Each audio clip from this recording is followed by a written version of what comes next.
berdoa terlebih dahulu agar diberikan kemudahan ya. Anak-anak, untuk ketua kelasnya siapa? Pak Sapri. Oh iya, Mas Sapri bisa memajukan untuk memimpin doa ya. Baiklah teman-teman, berdoa dimulai. Berdoa selesai. Baik, terima kasih. Oke anak-anak, hari ini apakah hadir semua? Alhamdulillah. Oke, alhamdulillah. Masih semangat untuk belajar? Semangat ya. Udah siap belajar? Siap. Kalau siap dikeluarkan bukunya sekarang.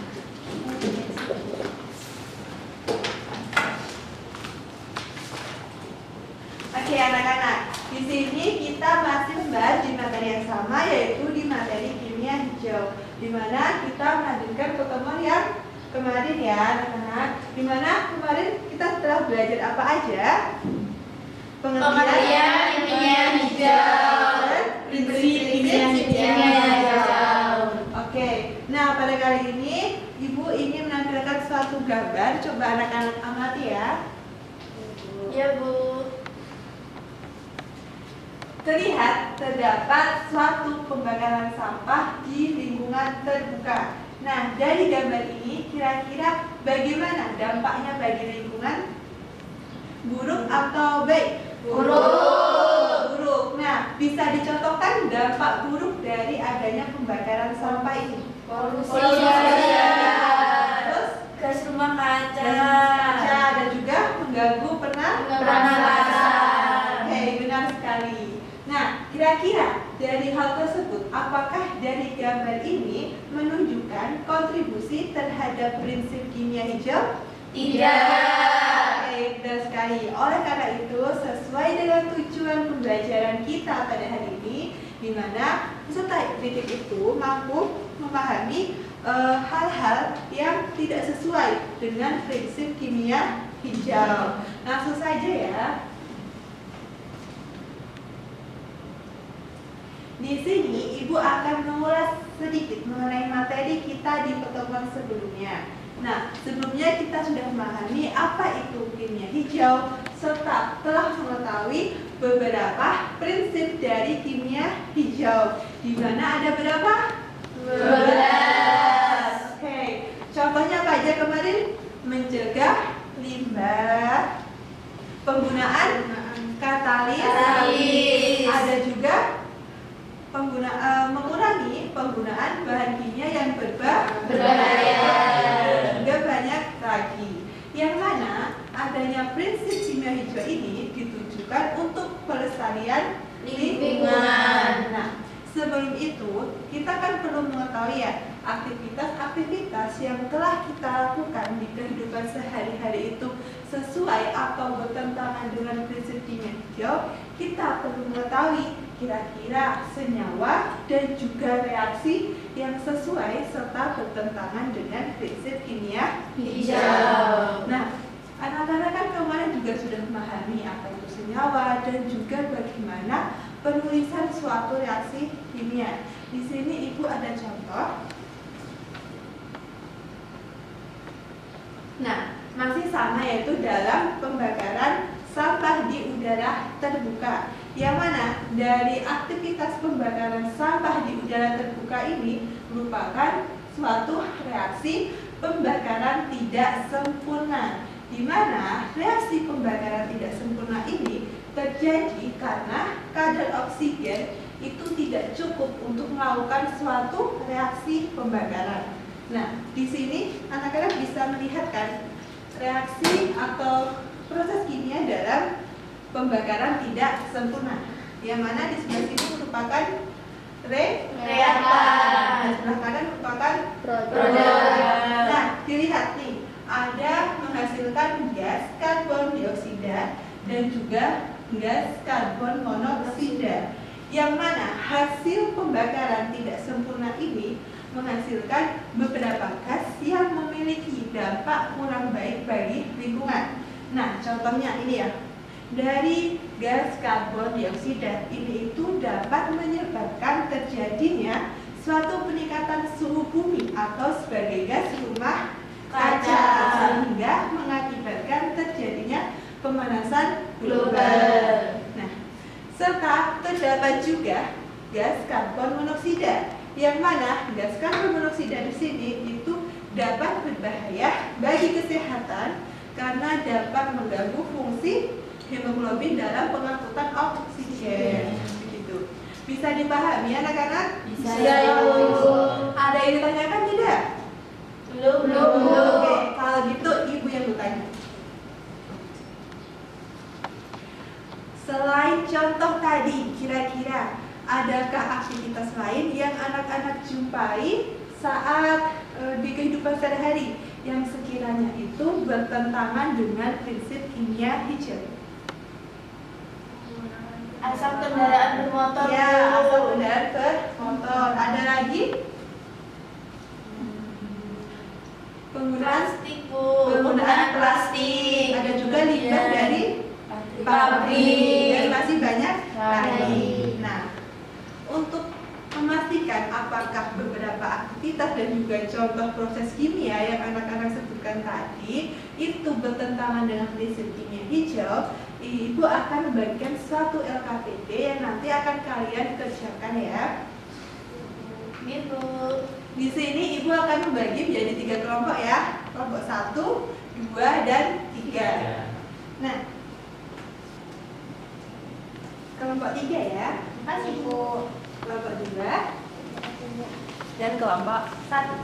Terima kasih. Makasih, Bu. Oke anak-anak, di sini kita mengetahui banyak sekali proses kimia yang terjadi di lingkungan kita. Nah, kali ini terdapat petunjuk pengerjaannya ya anak-anak. Kalian cukup identifikasi proses kimia yang terjadi dalam rumah maupun lingkungan sekitar sekolah kalian. Lalu kalian identifikasi hal-hal yang tidak sesuai dengan prinsip kimia hijau, dan kalian juga berikan saran atau tindakan yang merupakan solusi yang mendukung adanya prinsip kimia hijau. Nah, di sini kan ada lengkapilah tabel identifikasi dan kemudian kembangkan tabel tersebut dalam bentuk poster ataupun vlog. Nah, nanti untuk kali ini kalian cukup selesaikan di tabel identifikasinya. Selanjutnya untuk pengembangan dari tabel identifikasi tersebut menjadi tugas proyek di rumah ya. Kalian kreasikan sekreatif mungkin dan diupload ke sosial media. Karena itu kalian sekarang bisa identifikasi proses-proses yang kalian amati di kehidupan sehari-hari. Ibu beri waktu 10 menit cukup? Cukup, Ibu. Oke, bisa berdiskusi. Apabila ada yang ingin ditanyakan, bisa tanyakan ke ibu ya. Baik, Bu.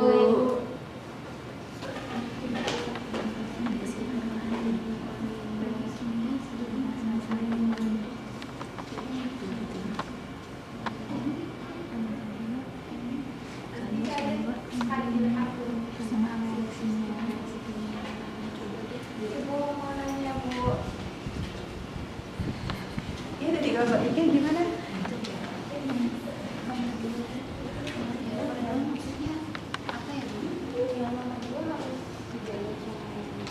Ya, yang kira-kira peristiwa tersebut itu tidak sesuai dengan prinsip kimia hijau dan menimbulkan dampak yang buruk bagi lingkungan. Ya, bisa dipahami? Kita dilanjutkan ya.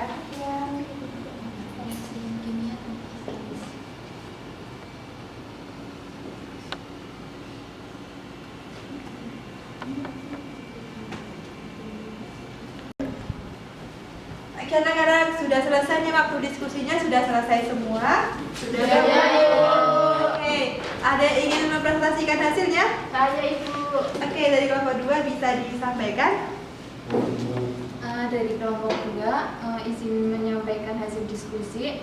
Tadi untuk kegiatan atau kejadian di dalam atau di sekitar rumah itu contohnya adalah pencemaran air oleh limbah sabun dan deterjen.